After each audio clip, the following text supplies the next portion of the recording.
কিশোর ভাই, নওজোয়ান ভাই, দুনিয়া আল্লাহ তাআলা তো উপভোগের জন্য দিয়েছেন, ঠিক আছে, কিন্তু হালাল বাবু দুনিয়ার সব চাহিদা পূরণ হয়। ক্ষুধা যিনি দিয়েছেন খাবার তিনি ইন্তজাম করেন, তৃষ্ণা যিনি দিয়েছেন পানি তিনিই ব্যবস্থা করেন। অতএব লজ্জাস্থানের চাহিদাও যিনি দিয়েছেন, খোদার কসম তিনি কোরআনে স্পষ্ট বলছেন, হালাল পবিত্র স্ত্রী আমি ইন্তজাম করে রেখেছি বান্দা, ওয়েট, অপেক্ষা করো। যে চাহিদা আমি দিয়েছি সে চাহিদা পূরণের হালাল ব্যবস্থা আমি রাখছি, আমি রেখেছি বান্দা। তুমি নিজে টাই না আনলে পারতে না, ভালো হইতো না।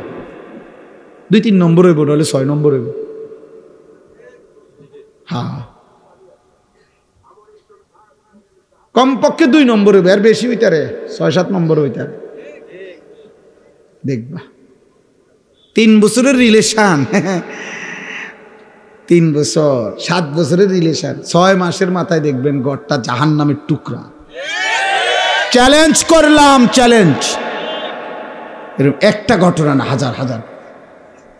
ইসলামে অনুমোদিত নয়, কোরআন সুন্নাহ বহির্ভূত, বিবাহ বহির্ভূত নারী পুরুষ ছেলে মেয়ের হারাম সম্পর্কে রব্বে কাবার কসম সুখ আনে না, আনে না, আনে না, দৈন্তান নয় কান্না, সুখ আনে না, সুখ আনে না। না না, বিবাহ বহির্ভূত রিলেশন হয় না। শুদ্ধ মাইরেন না, ইংরেজি মাইরেন না। বিবাহ বহির্ভূত ছেলে মেয়ে নারী পুরুষ যে কোনো সম্পর্ক, যৌন সম্পর্ক যেটাকে বলে, যৌনতার দাবিতে, যৌন চাহিদার ভিত্তিতে যতগুলো সম্পর্ক হয়, এই হারাম, এটা হারাম।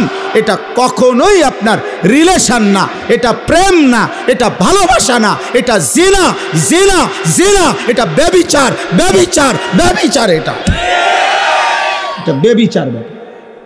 আল্লাহ বলছেন, নবী বলছেন ব্যভিচার।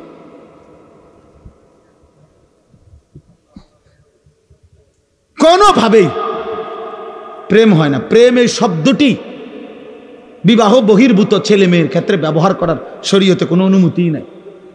ভালোবাসা হয় না এটা। মহাব্বত এই শব্দ আল্লাহ নিজের জন্য ব্যবহার করছেন, মহাব্বত এই শব্দ আল্লাহ রসুলের জন্য ব্যবহার করছেন, মহাব্বত এই শব্দ আল্লাহ দ্বীনের জন্য ব্যবহার করছেন। এত দামি আজিমুশান শব্দ এই ফালতু কাজে লাগাই দিলেন। হ্যাঁ, পার্কের সিফায়, রেস্তোরাঁর কোনায়, অর্ধেক আলো অর্ধেক অন্ধকারের ভিতরে ভালোবাসা, জিনা, জিনা।